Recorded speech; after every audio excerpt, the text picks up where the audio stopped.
Assalamualaikum warahmatullahi wabarakatuh. Nama saya Anissa Nadila Lase, NPM 1917051003 dari kelas B.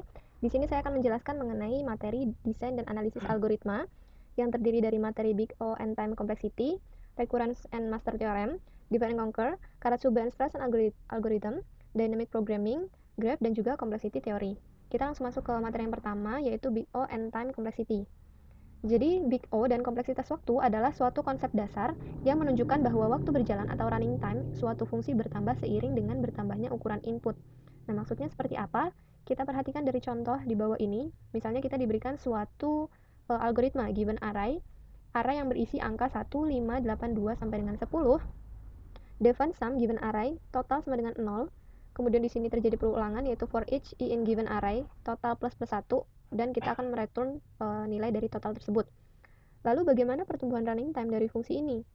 Kita perhatikan dari grafik di bawah ini. Jadi kalau misalnya kita memberikan suatu input misalnya 1, maka dia running time-nya itu 0,20. Lalu misalnya kita berikan input 10, maka dia running time-nya adalah 0,50. Dan kalau misalnya kita perhatikan, semakin banyak input yang kita berikan, maka semakin meningkat pula running time-nya.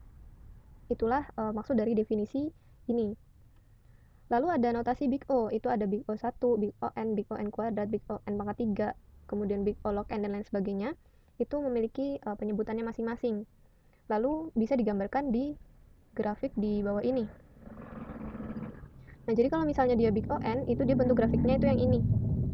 Kemudian kalau misalnya Big O(n) kuadrat, dia bentukannya yang seperti ini grafiknya. Nah, notasi Big O ini dapat berupa kombinasi dari beberapa notasi ini. Misalnya, Big O log n itu bisa dikombinasikan dengan Big O n pangkat 2. Lalu bagaimana cara menentukannya? Misalnya kita memiliki suatu kompleksitas waktu yang dinotasikan dengan T sama dengan AN ditambah B, maka dia Big O-nya itu sama dengan Big O(n).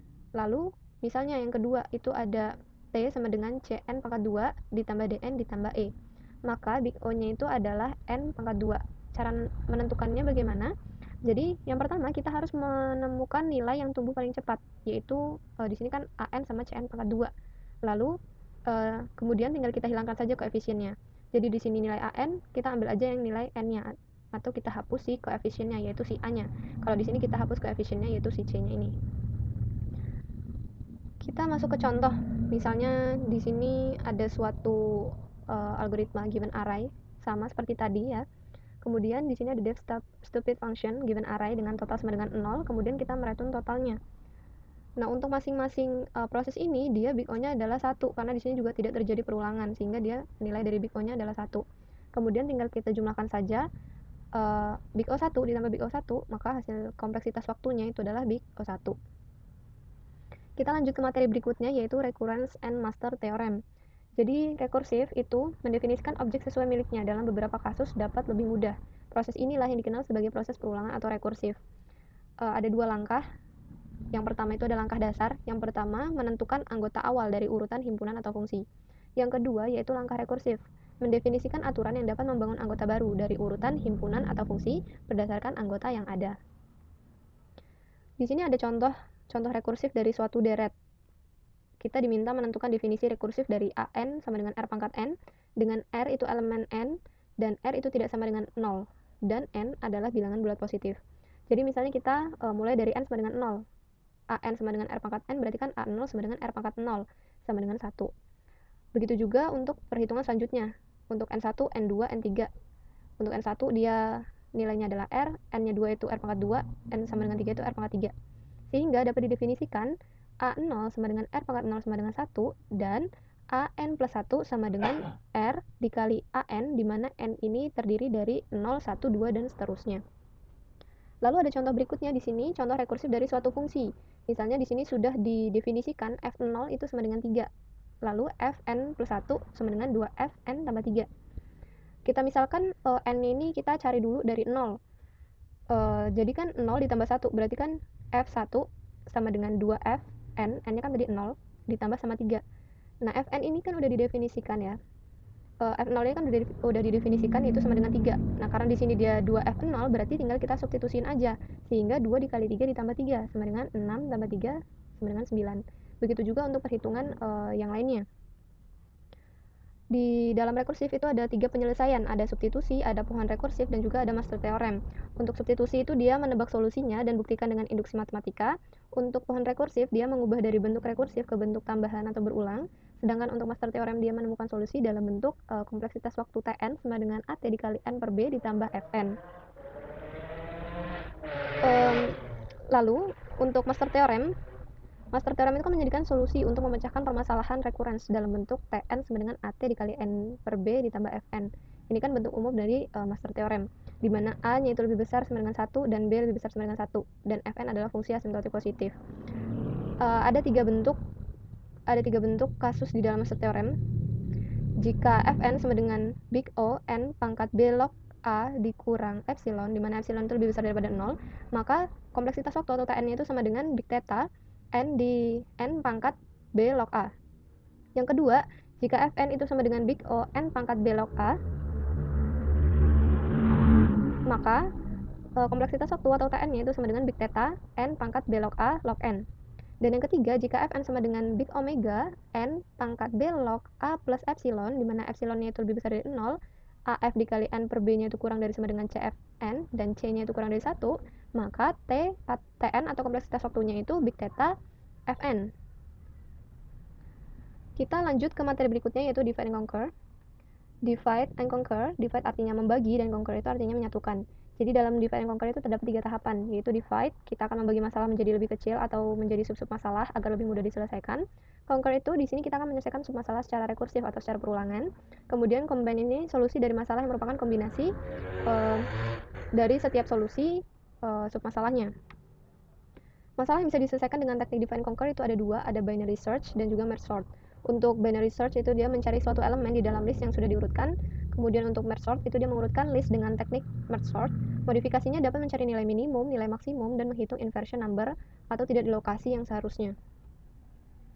Lalu master teorem. Dari master teorem yaitu seperti yang sudah dijelaskan sebelumnya pada materi sebelumnya itu, master teorem itu kan didefinisikan Tn sama dengan AT kali N per B tambah Fn. Nah, untuk divide and conquer itu dia berubah menjadi Tn sama dengan AT dikali N per B ditambah big O N pangkat K, di mana A itu sub masalah untuk diproses, B-nya itu banyak sub masalah yang ada, K itu kompleksitas kombinnya. Nah, karena master teorem itu ada 3, maka untuk divide and conquer juga ada 3 yang dimodifikasi menjadi seperti ini.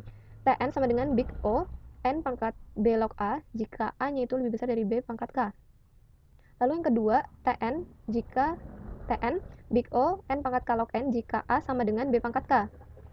Tn yang ketiga, Tn sama dengan big O N pangkat K jika A kurang dari B pangkat K. Kemudian kita lanjut ke materi yang berikutnya, yaitu Karasuba dan Strassen algorithm. Untuk algoritma Karasuba itu adalah sebuah algoritma perkalian cepat. Algoritma ini mengaplikasikan pendekatan divide and conquer. Caranya itu yang pertama, jumlahkan 2 angka yang sudah kita bagi 2 n per 2 digit. Kemudian yang kedua kita kalikan, yang ketiga kita kurangi. Nah, supaya lebih paham kita langsung masuk ke contohnya aja. Misalnya kita memiliki suatu angka 1234 dikalikan dengan 5678. Dengan menggunakan algoritma Karasuba itu kita bagi 2, karena di sini dia kan n-nya 4, 1, 2, 3, 4. Nah, kita bagi 2 berarti kan dia 2, 2 ya. Berarti kita notasin aja A-nya sama dengan 1, 2, B-nya 3, 4, C-nya 5, 6, D-nya 7, 8. Lalu 1234 dikali 5678 itu kan sama aja seperti ini kan, 10 pangkat 2A ditambah B dikali 10 pangkat 2C tambah D. Kenapa di sini 10 pangkat 2? Karena kan di sini kan A-nya itu 12, sedangkan di sini kan 1234, berarti kan dia 1200 kan, sehingga di sini 10 pangkat 2, sama halnya untuk yang C. Kemudian jika sudah dijabarkan seperti ini, kita kalikan 10 pangkat 2A dikali 10 pangkat 2C dihasilkan 10 pangkat 4AC. Kemudian 10 pangkat 2A dikali D, 10 pangkat 2 A dikali D sama dengan B dikali 10 pangkat 2C, sehingga dihasilkan 10 pangkat 2 AD tambah BC, dan ditambah BD atau 10 pangkat 0 B kali D. Nah, lalu AC, AD, BC, BD ini kita notasikan dengan abjad lain. Misalnya AC ini kita notasikan dengan X, BD ini dengan Y. Lalu untuk mendapatkan AD plus BC itu sama aja kan, antara A tambah B dikali C plus D dikurangin sama AC dikurang BD, itu akan menghasilkan AD plus BC. Sehingga kita tuliskan di sini Z dikurang X dikurang Y. Lalu tinggal kita substitusikan saja nilainya. 10 pangkat 4 dikali 672 A kali C kan, berarti 12 kali 5, 6. Kemudian 10 10 pangkat 2, 6164 dikurang 672 dikurang 2652. Dan sama halnya untuk yang nilai Y-nya. Lalu tinggal kita hitung seperti biasa. Bedanya di sini kan 672 dikali 10 pangkat 4, sehingga di belakangnya itu harus kita tambahkan nolnya itu sebanyak 4. Begitu halnya untuk yang ini, karena dia kan hasilnya 2840 dan dia 10 pangkat 2 dikalikan 10 pangkat 2, sehingga di belakangnya kita tambahkan nolnya 2 dan ditambah 2652 dan dihasilkan 7006652. Untuk kompleksitas waktu, algoritma Karasuba ini dia adalah Big O N pangkat 2 log 3 atau Big O N pangkat 1,585. Kita masuk ke algoritma Strassen. Jadi algoritma Strassen ini merupakan sebuah algoritma yang digunakan untuk perkalian matriks yang secara asimtot lebih cepat daripada algoritma perkalian matriks standar dengan menggunakan prinsip divide and conquer. Caranya itu kita divide, bagi A dan B menjadi 4 matriks berukuran n per 2 dikali n per 2. Hitung 14 matriks berukuran n per 2 kali n per 2 menggunakan operasi penjumlahan atau pengurangan. Conquer-nya secara rekursif tentukan PI sama dengan AI, BI dengan I-nya itu 1, 2, sampai dengan 7. Lalu kita combine atau kita gabungkan hasil dari 7 operasi perkalian tersebut menggunakan 8 operasi penjumlahan atau pengurangan. Jadi untuk aturannya itu seperti ini. Jadi misalnya kita memiliki 2 matriks yaitu A sama B, itu kan ada A11, A12, dan seterusnya sama halnya untuk yang B. Nah, dengan algoritma Strassen itu memiliki beberapa aturan. Jadi untuk menentukan C-nya itu kita kan harus menghitung si P-nya dulu. Caranya yaitu untuk P1 dia A11 dikali A22, kemudian ditambah, kemudian dikalikan B11 ditambah B22. Begitu halnya untuk P2 sama dengan P7. Lalu dari P ini kita akan menghitung si C-nya ini, baru kita bisa menghitung si C-nya ini. Untuk C11 itu dia P1 ditambah P4 dikurang P5 ditambah P7. Baru kita dapatkan nilai si C11 ini. Dan untuk kompleksitas waktu dari algoritma Strassen ini dia adalah Big O N pangkat 2 log 7 atau Big O N pangkat 2,81. Kita masuk ke materi berikutnya yaitu Dynamic Programming atau pemrograman dinamis, mirip dengan teknik divide and conquer. Selesaikan masalah dengan menggabungkan solusi untuk submasalah. Kemudian generalisasi teknik divide and conquer, perbedaannya kalau misalnya divide and conquer itu dia submasalahnya independen. Kalau misalnya dynamic programming dia submasalahnya dependen. Hasilnya adalah solusi optimal. Solusi optimal ini bisa saja lebih dari satu, dan solusi optimal yang dihasilkan oleh pemrogram dinamis ini yang mana saja itu nggak masalah. Karakteristik dari masalah optimisasi itu ada fungsi tujuan, ada kendala, ada solusi yang sesuai, dan juga ada solusi optimal. Untuk langkah-langkahnya itu, yang pertama mengkarakterisasi atau mendefinisikan struktur solusi optimal. Yang kedua, menentukan nilai solusi optimal secara rekursif. Yang ketiga, hitung nilai solusi optimal secara bottom up. Dan yang terakhir, hitung solusi optimal dari informasi yang dihitung atau disimpan. Kita lihat implementasinya itu. Jadi, implementasi dari dynamic programming itu adalah matrix chain multiplication. Jadi, misalnya kita diberikan suatu matriks A1 sampai dengan N, dan kita diminta untuk menghitung dari masing-masing matriks tersebut, kita diminta untuk menemukan cara tercepat, yaitu menemukan jumlah minimum perkalian untuk menghitungnya.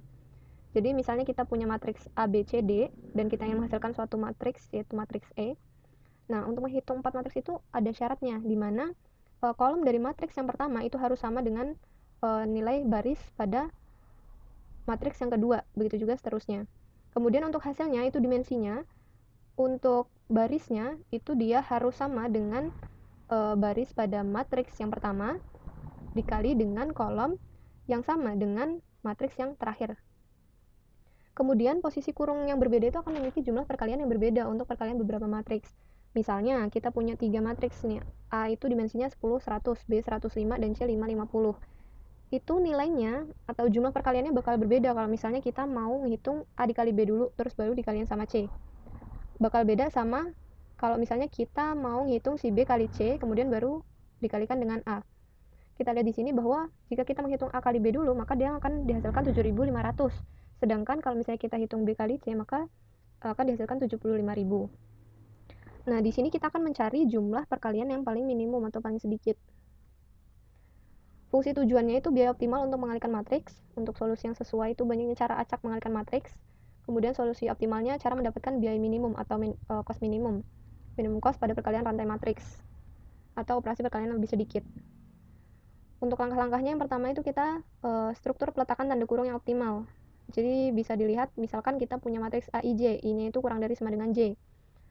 Yang menyatakan matriks yang dihasilkan AI dikali AI plus 1 dikali sampai dengan AJ. Nah, untuk sembarang kurung ini harus membagi hasil kali antara AK dan AK plus 1. Bisa dilihat seperti pada gambar ini. Jadi ini kurung pertama dan kurung kedua, kemudian dihitung, lalu nanti keduanya itu akan dikalikan. Dan untuk optimal cost-nya itu dia cost dari ini ditambah dengan cost ini ditambahin sama cost perkalian ini atau cost dari perkalian keduanya ini. Untuk langkah yang kedua itu dia relasi rekursif. Jadi misal MIJ adalah perkalian minimum untuk AI dikali AI plus 1 dikali AJ. M1N ini akan menjadi jawabannya. Jadi kalau misalnya I-nya itu sama dengan J, maka dia nilainya pasti 0. Tapi kalau misalnya dia I kurang dari J, maka kita bisa mencari nilainya, yaitu dengan menggunakan persamaan ini, dengan menentukan K-nya juga. Untuk step yang ketiga itu algoritmanya. Array M 1 sampai dengan N, kemudian J-nya juga 1 sampai dengan N, dengan MIJ mencatat biaya optimal untuk AI sampai dengan AJ. Array S juga sama, mencatat indeks yang mencapai biaya optimal saat menghitung MIJ. Misalkan input algoritma adalah P sama dengan P0 sama dengan Pn. Kita langsung masuk ke contohnya aja. Misalnya kita punya 6 matriks, jadi kan berarti N-nya itu sama dengan 6. Nah, masing-masing dari matriks tersebut itu punya dimensi. A1 itu 30 kali 35, A2 35 kali 15, dan seterusnya. Jadi kalau misalnya kita perhatikan dari gambar ini, itu dia untuk yang urutan pertama itu kan dia pasti 0. Kenapa? Karena dia kan I sama dengan J. Kalau misalnya I sama dengan J kan berarti dia nilainya 0. Makanya di sini untuk baris yang pertama itu dia pasti 0. Lalu misalnya kita mau cari yang ini, yang I-nya 1 terus J-nya 2. Kalau misalnya I-nya 1 kemudian J-nya 2, berarti kan kita harus berarti kan memenuhi persamaan ini kan, berarti kita juga harus nyari si nilai K-nya. Nah, karena dia K itu sama lebih besar atau sama dengan I, berarti kita buat si K-nya ini nilainya 1 dulu untuk perhitungan awal. Sehingga untuk MIK berarti kan di sini 1 dan K-nya itu 1 kan nilainya 0. Berarti ini M ini, nilai M ini adalah 0 ditambah sama MK plus 1J. K-nya tadi 1 tambah 1 berarti 2, J-nya adalah 0. Berarti 22 sama dengan 0. 0 ditambah 0 ditambah sama PI kurang 1 PK sama PJ. PI kurang 1 I-nya tadi 1 kurang 1 sama dengan 0. 0 kan, berarti P0. Di sini kan P0-nya itu 30. Ini P0, P1, P2, P3, P4, P5, dan P6. P0 itu dia 30. Kemudian PK, K-nya tadi 1. Berarti PK1 sama dengan 35. Kemudian untuk PJ J-nya itu kan 2. Berarti nilai J-nya itu sama dengan 15. Jadi tinggal kita kalikan aja 30 kali 35 kali 15 sehingga dihasilkan nilainya adalah 15.750. Ini kita hanya nyari satu kali aja karena dia kan kalau untuk perhitungan selanjutnya kan pasti K-nya ditambah 1. Sedangkan kalau misalnya K tambah 1 dia udah nggak memenuhi persyaratan ini atau udah nggak kurang dari J kan, udah sama J, berarti dia cuma satu kali perhitungan. Untuk yang 2 kali perhitungan itu contohnya kayak yang si M25 ini. Jadi caranya sama kayak tadi, tapi dia akan terjadi perulangan sampai dengan si K-nya itu mendekati si J-nya itu, sehingga ada 3 kali perhitungan kan di sini dengan hasil yang berbeda 13.000, 7.125, dan 11.375. Karena kita mau cari yang paling minimum, berarti kita ambilan 7.125. Sehingga untuk yang M25 atau I-nya 2 dan J-nya 5 itu dia 7.125. Nah, lalu untuk S ini kan dia menyimpan nilai K-nya. Karena dia ngambil si 7.125, berarti kan K-nya itu 3 kan. Berarti kita cantumin si K-nya di situ sini 3. Untuk langkah berikutnya itu membangun urutan kurung untuk solusi optimal. Caranya gimana? Jadi kita perhatiin dari nilai S-nya ini, dia kan yang paling puncak itu kan nilainya 3 ya. Berarti kita akan ngebagi atau membuat kurung dari A3, berarti A1 sampai A3, kemudian A4 dan A6. Kemudian A1 sampai A3 itu dia kita perhatiin yang paling awal dia itu A1. Kemudian yang terakhir itu matriksnya A3. Berarti I-nya 1, J-nya 3. Berarti kan 1 kan. Nah, berarti kita akan memberikan kurung setelah A1. Sehingga di sini A1 terus baru dikurungin A2 sama 3-nya. Sama halnya untuk yang A4 sampai A6. Kemudian untuk runtime dari pemrograman dinamis ini, dia submasalah keseluruhan dikali sama pilihannya. Sehingga dalam perkalian runtime matrix atau matrix chain multiplication, dia itu big O(n) pangkat 2 dikali big O(n) itu akan menghasilkan big O(n) pangkat 3. Kemudian untuk cost-nya itu dia biaya penyelesaian submasalah ditambah biaya pembuatan pilihan. Sehingga untuk biaya pilihannya itu adalah PI kurang 1 PK sama PJ. Lanjut ke materi berikutnya, yaitu graf. Nah, graf G dapat didefinisikan sebagai pasangan dari FE atau vertex dan edge, di mana F ini adalah himpunan simpul atau vertex tadi, dan E adalah himpunan sisi atau edge. Antara simpul E, yaitu bagian dari UF, di mana U dan F itu elemen dari V. Untuk contoh graf itu seperti ini, jadi ini merupakan unweighted graph atau graf yang tidak berbobot karena dia tidak memiliki nilai edge-nya itu.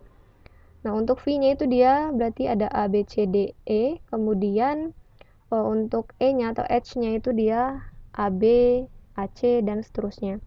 Lalu ada contoh lain nih grafnya. Ada yang punya bobot, ini namanya weighted graph. Kemudian yang ini yang punya arah namanya direct graph. Dan untuk yang nggak punya arah namanya undirect graph. Lalu ada juga yang namanya path. Path ini adalah urutan simpul yang berdekatan. Nah, jadi kalau misalnya ada ICFGH itu berarti dia panjang path-nya adalah 4. ICFGH berarti 1, 2, 3, 4. Lalu ada cycle, jadi lintasan yang berawal dan berakhir pada simpul yang sama. Misalnya ICFGI. Ini kan berarti dia mulainya dari I, balik lagi ke I. Ini adalah cycle.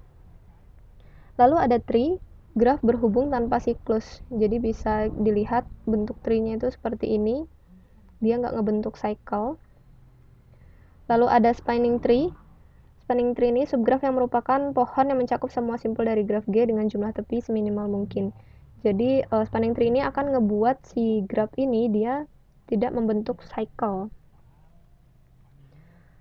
Lalu algoritma dalam masalah graf. Ini contoh masalahnya tuh graf G tetap negatif dan seterusnya. Kemudian ada pemecahan masalahnya, yaitu ada menggunakan Kruskal sama Prim. Jadi untuk Kruskal itu dia mulai membangun minimum spanning tree dari sembarang simpul dalam grafik, kemudian lebih cepat dalam grafik jarang, dan mengurutkan edge dari bobot yang paling rendah sampai tinggi selama tidak membentuk cycle. Kemudian perbedaannya dengan algoritma Prim, dia Prim ini memulai membangun MST dari simpul yang membawa bobot minimum dalam grafik, lebih cepat dalam grafik padat, dan juga mulai dari vertex atau simpul tertentu menuju vertex yang mana saja dengan bobot yang terkecil, dan terus berlanjut hingga seluruh simpul terhubung tanpa membentuk cycle. Nah, misalnya di sini kita contoh dari algoritma Kruskal. Jadi pertama kita harus memperhatikan edge mana yang nilainya paling kecil. Di sini kan ada 1 sama 1, berarti kita ambil, kita letakkan kan. Kemudian habis 1 itu ada 2. Nah, 2 di sini, F1 ke F2 sama F3 ke F4. Ini kita ambil juga karena dia nggak membentuk cycle. Lalu 3. Nah, kalau misalnya kita ambil 3, berarti kan dia ngebentuk cycle nih. Berarti kita nggak perlu ambil. Lalu 4. 4 ini juga ngebentuk cycle. Nggak perlu kita ambil yang bagian ini, tetapi kita ambil yang ini. Dan kemudian tinggal sisa F5 nih. Nah, karena 5 itu kan dia ngebentuk cycle. Kemudian kalau 6 dia nggak ngebentuk cycle, sehingga kita ambil. Sehingga untuk hasil dari algoritma Kruskalnya itu bentuknya seperti ini. Untuk yang Prim itu dia kita perhatikan dari vertexnya. Jadi misalnya kita hitung dari F1. F1 ini bisa terhubung ke vertex mana aja sih? Bisa ke F2, F3 sama F4. Nah, dari setiap hubungan ini mana yang edge-nya itu nilainya paling kecil? Ternyata F1 ke F4, berarti nilainya kita ambil atau edge-nya kita ambil. Begitu seterusnya.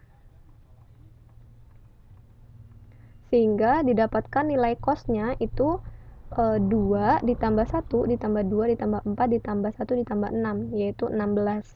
Sama halnya untuk yang algoritma Kruskal tadi. Lalu ada adjacency matriks struktur, itu dia untuk setiap titik IJ pada graf G. misalnya WIJ, jadi kalau misalnya I-nya itu sama dengan J, maka dia nilainya pasti 0. Kemudian jika I-nya itu tidak sama dengan J dan IJ itu elemen dari E atau H, maka dia WIJ. Nilainya itu WIJ. Jika I tidak sama dengan J dan IJ bukan elemen dari E, maka dia nilainya tidak hingga. Nah, ini menentukan jalur terpendek dari semua pasangan simpul atau vertex dengan algoritma Floyd-Marshall. Bentuknya itu seperti ini. Untuk contohnya itu seperti ini. Jadi misalnya kita diberikan sebuah graf berarah, ini I-nya, ini J-nya. Jadi untuk I sama dengan J, diagonal ini dia pasti 0 karena dia I sama dengan J. Kemudian misalnya I-nya 1, J-nya 2, atau 1 menuju 2 itu nilainya 3, dan begitu seterusnya. Untuk path-nya ini dia bisa dihitung menggunakan cara seperti ini. Kalau misalnya dia nilainya itu dia tidak kurang dari, misalnya yang ini D11, misalnya D11 ditambah D11, apakah dia kurang dari D11? Kalau misalnya dia kurang dari, baru dia dicantumkan ke sini. Tetapi kalau misalnya enggak, berarti tidak perlu kita update nilainya. Nih, seperti yang ini, kan dia nilainya diupdate karena D41 ditambah D12 itu dia nilainya kurang dari D42. Nah, sehingga untuk K yang nilainya sama dengan 1, itu kita perhatikan tulis di sini. 42 kan, berarti 42-nya 1. Kemudian nilainya itu kita update menjadi 5. Di bagian sini kita update jadi 5. Begitu seterusnya untuk K2, K3, dan K4. Lalu ada juga yang namanya rekonstruksi. Jadi misalnya kita mau ngitung si lintasan dari lintasan 3 ke lintasan 1. Nah, itu caranya seperti ini. Jadi kita perhatikan juga dari path-nya, kemudian menentukan jaraknya dari mana. Kalau misalnya dia nggak ada di path ini, maka kita perhatikan dari sini dan kita tambahkan nilainya. Nah, itu akan menjadi nilai dari jaraknya. Lalu ada pewarnaan grafik. Jadi untuk pewarnaan grafik ini menentukan cara mewarnai simpul sehingga setiap dua simpul yang berdekatan memiliki warna yang berbeda. Aplikasinya itu untuk penjadwalan, jaring biologis, sudoku, dan lain-lain. Untuk materi yang terakhir itu ada complexity theory, P versus NP. Jadi P ini adalah polynomial time, NP ini non-deterministic polynomial time, dan juga ada X time. Untuk polynomial time ini mudah diselesaikan dan juga mudah diverifikasi. Untuk NP ini tidak diketahui mudah atau tidaknya diselesaikan, tetapi mudah diverifikasi. Kemudian untuk X time itu tidak mudah diselesaikan dan tidak mudah diverifikasi. Untuk menyelesaikan NP complete ini, dia pertama kita ketahui bahwa masalah tersebut adalah NP complete problem. Yang kedua, jika telah mendapat algoritma untuk menyelesaikan submasalah, belum tentu dapat digunakan di submasalah yang lain. Yang ketiga, beberapa bagian kasus NP complete dapat diselesaikan dengan polynomial time. Yang keempat, ketika suatu bagian masalah terpecahkan, beberapa atribut bagian tersebut boleh jadi berguna untuk menyelesaikan masalah secara utuh. Selanjutnya, jika ingin mendesain suatu algoritma untuk menyelesaikan NP complete secara umum, harus diperhatikan bahwa meskipun algoritma bukan polynomial time, pada algoritma non-polinomial tentu ada yang kompleksitasnya lebih dari yang lain. Pada kasus ini, teknik backtracking adalah teknik yang cocok untuk menyelesaikan NP complete. Dan yang terakhir yaitu caranya mencari algoritma pendekatannya yang merupakan polynomial time. Algoritma tersebut berguna untuk memberi solusi dan relative error yang dapat dibandingkan dengan optimal solution. Baiklah, sekian dari penjelasan saya. Mohon maaf jika ada kesalahan. Saya akhiri. Wassalamualaikum warahmatullahi wabarakatuh.